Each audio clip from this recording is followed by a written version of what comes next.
Oh my gosh, you should have heard it a minute ago. It was all over the board there. We're talking about our favorite lure, and Lance and Greg were hot at it. But we're gonna have to start recording off-camera talk. Yeah, that's the part. Need to do an uncut. Yeah, uncensored. Uncensored. There we go. So many people have been making some comments about. And when we see you guys, it's just like you've been fishing and you're coming in, you're having a cold drink and you're sitting down and you're talking about how you did. One of us might be stretching the truth. One of us might be fudging where they were, you know, something like that. Or someone just might just be out, you know, using minnows. Minnows. You gotta say it right because that's when you catch them. You say it right. It's a minnow. Minutes. But my daughter would take no, Daddy. It's kind of like you say no. Sandwich when there's not an M in the sandwich. Takes us to favorite lure, and once I said that, Payton his face started crunching like he had been on Facebook answering questions. Yeah. And do you want to start with you? Because you look like you need maybe a little more time to think about this. It's just too hard to pick a favorite one, but well, you got to narrow it down to one. Probably the baby shad. Baby shad. Yeah. Okay. That's called Bobby Garland baby shad. What color? Monkey milk. Oh, he knows. Didn't even have to ask him the color. We didn't hardly get there, did we? How many colors does it come in? I mean, how difficult are we talking? 38? Oh, no, it's like 60, isn't it? 60? It used to be, yeah. You just imagine the. There's not 60 anymore. Is there? I don't think so. They cut it down a little bit, but 40. They're adding new colors. Yeah. What? Some new colors. New colors? Oh. But for Beaver Lake monkey milk, you can catch them year round with monkey milk. These guys have the insights. Good thing about monkey milk is you can dip it and dye too. It takes dye real well, so if you need to change it just a little bit. We did a lot of, we dip or take the markers on the tails to put chartreuse tip on a lot. Yeah. On monkey milk. Mm. Well, and that's it. Use it year round. I can use that year round. You said my favorite, so I had to pick one. All right. So that's probably my favorite, baby shad. All right. Greg? I'm going to say probably my most favorite is the Swim R. I use the Swim R probably as much as anything. And a certain color?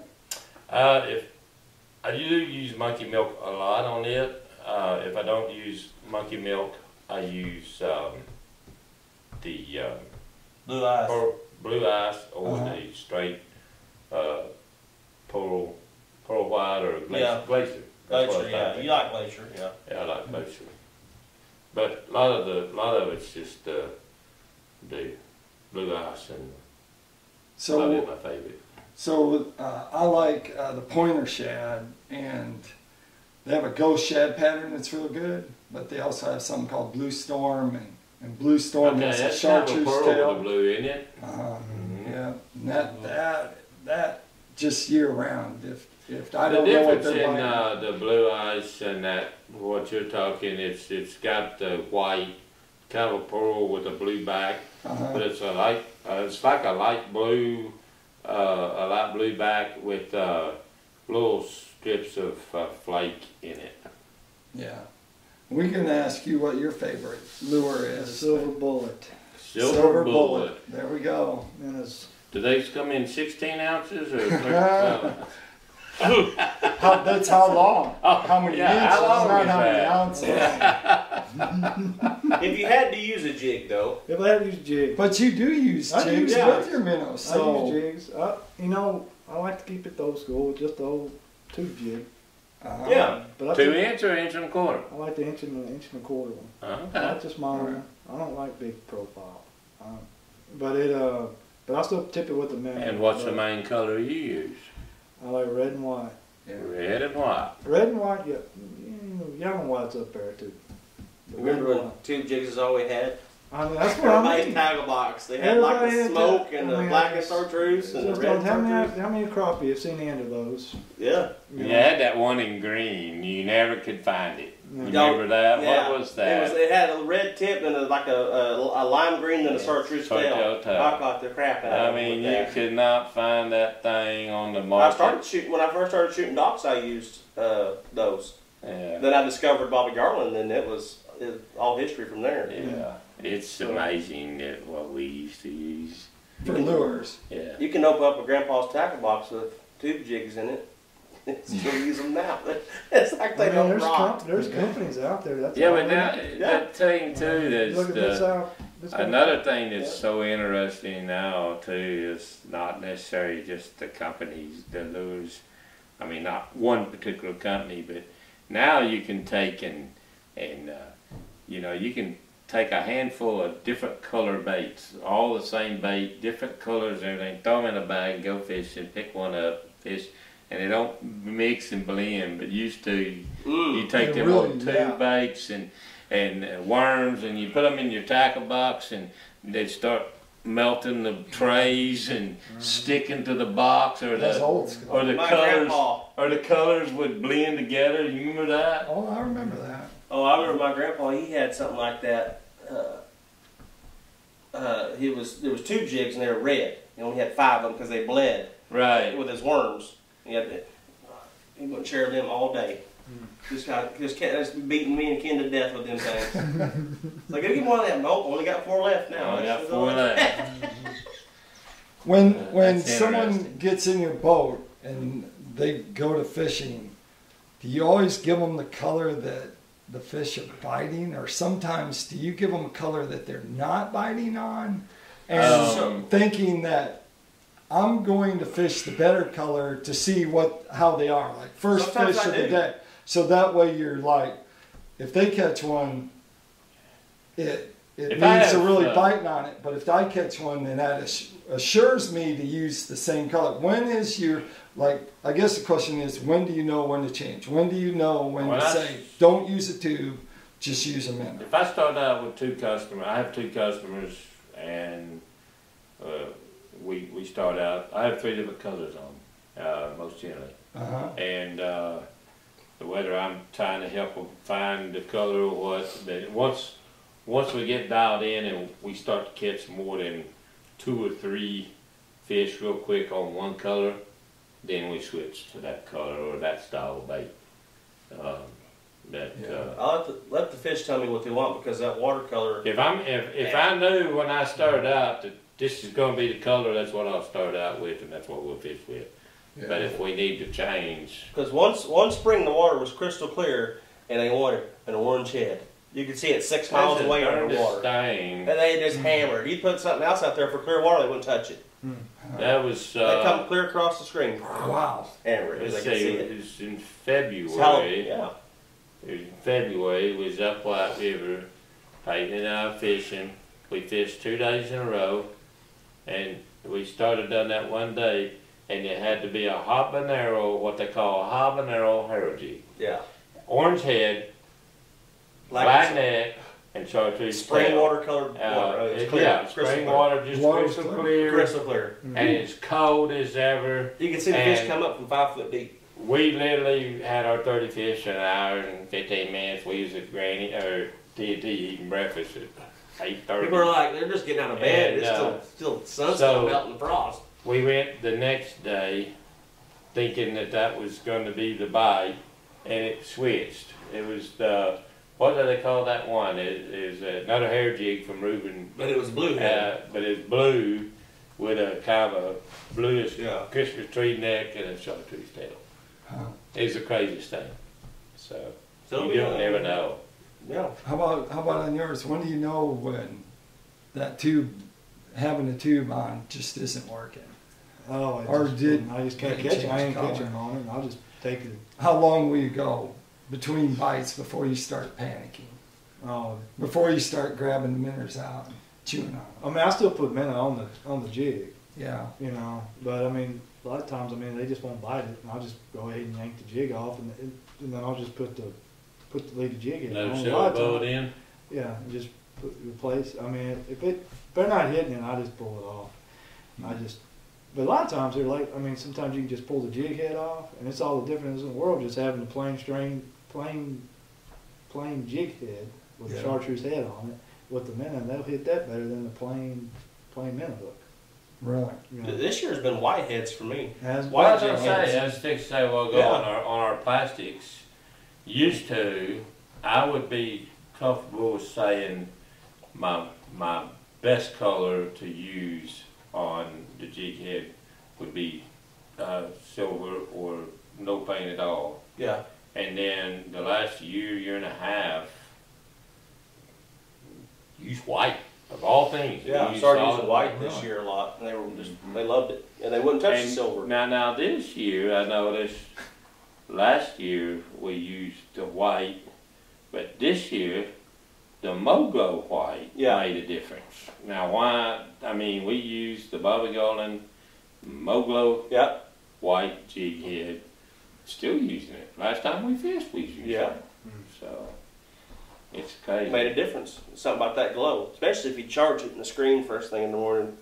There you go. Are you saying that's a little secret there, though, you know. But charge your head with your screen. And regardless of what you're saying there, you use a flashlight. You can, but your screen's bright enough. You just put your jig on there for a minute early in the morning. Then you cast with it. It'll be charged. It'll glow in the water. But another thing that detects that, if it's really an issue, so it's gotten, the sun's gotten up and you got your jig laying there.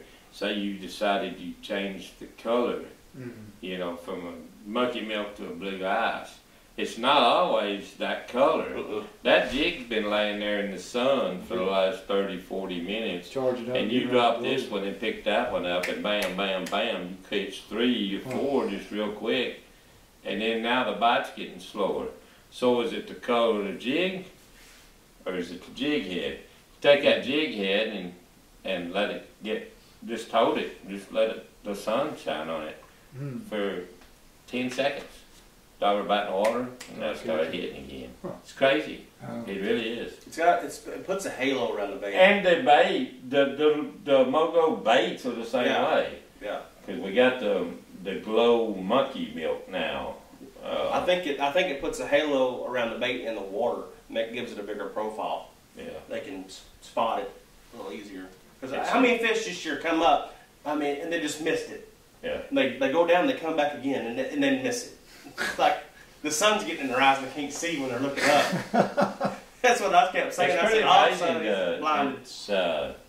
It's amazing to go to the plant at Bobby Golden, and if you go in there when they just turned the lights on, or if they got part of the building the lights turned off. I mean, you can see the Mogo section. I mean, it's a glowing from a long distance. It's pretty cool. But there is so much difference in that glow bait versus that regular bait. It's pretty impressive. You take electric chicken. I mean, you look at them; they look like the same color, but in the water they're two different. They're two different baits. Green lantern is a good color. Yeah, I had a lot. Yeah, when it first came out, we were hammering them here with that. So it's still a good bait. So I've been showing a lot of chartreuse jig heads. Yeah. Using those on different colors, odd colors. What happened to black and chartreuse? Man, black and chartreuse. I used to catch so many. That was all. Last year, that's all anybody ever threw. Last year it was popular in a hair jig. Not so much a plastic, but last year it was popular in a hair jig. There was a few of us that were just hammering on black and chartreuse hair jig in the clear water. And then this year it wasn't the same. They didn't want black and chartreuse. But back in the day, even on the old tube jigs, black and chartreuse or red chartreuse. Or red and chartreuse. Red chartreuse was always red, good. White, red. The tri-tip, what they call it. The three colors. Yeah. What was that? Red. I mean, was it red? Chartreuse. Red, black, and chartreuse. Like a dirty water color. But but they always use it here for clear. And my uncles used what they call a Christmas tree jig. It's the red head, green body, and white tail, and that's all they use when they fish. And they still catch them with it. Yeah. What do you say about the person that says, "Oh, color don't matter. It's about its presentation"? Yeah, if color didn't matter, I wouldn't have 5,000 baits in my garage. I mean, what do you say about the person that does that? Who says when it's purple? I'll be like, well, how many you got today? Well, I can say. I mean, when it's just presentation, when it's about presentation. I can say that there's probably some lakes possibly, But on the lake we fish here with the clear lake and being clear and be dingy stains, overturned or whatever. Yes, I'm like Payton. I have several different colors of baits, but out of those colors, there's probably, I'm going to say 15 to 20 that gets used more so than the others. And it's more, I don't think it's all necessary that they won't catch a fish. I think it's a confidence level in that bait more than it is anything. I think it's, you just build so much confidence in that lure, of whether it's a baby shad or whether it's a swim or whether it's a pointer, right? And then you get your selection of that you're confident. If I don't do good with this color, if I don't do good today with monkey milk, then I know that I'm going to either on the blue ice or the glacier or the green lantern or what right on down the line, I'm going to find a color out of those 15 colors that they're going to hit better than the other one. So is it a good day when there's a pile of baits this high up, or when you just have 4 or 5? Actually, it doesn't matter in our boats, I don't think, because when we start out fishing, Payton and I, that's who I'm talking about when I say we open the tackle box and we get a variety of colors and styles of baits, and we pile them in the floor, and it's just easy. Just reach down, change it out, tie this until we zero in on what we're fishing with, and then once we're zeroed in, those are just when we get home, chances are they're going to the trash can. Right. Or if they're staying there, and the next week I got a customer, and he's got his son, and he's up there looking at all the baits. Put them in your pocket, son. Yeah. And that way you'll have them when next time you go fishing. Yeah. That's what I do. There you go. There you have it. Favorite lures, and when you're spider rigging, which you can add that tube on there. So you should try that if you haven't tried it, or a jig head and a minnow. So try that. That's a good idea. So, or change to a hair jig. Throw a curveball to them. Switch from the plastics and go hair on that. So that's a good deal. Yeah. Hey, if they go fishing with you, reach me at Payton Usrey Fishing on Facebook or 479-387-6153. Greg's Guide Service or 479-601-1683. You catch me at Wiegmann's Guide Service, or you can call me at 479-756-5279. Lance Hughey Crappie Guide Service on Facebook. Phone number 479-236-4105. I left this to the end, but make sure you like and subscribe. Yeah, and because if you like to sponsor, just get with us. That's right. You can contact any of us, and we'll send you some information on that. It has a price list and what you get by being a sponsor. Yeah. So you can check that out. So. Like I always say, keep it hardcore.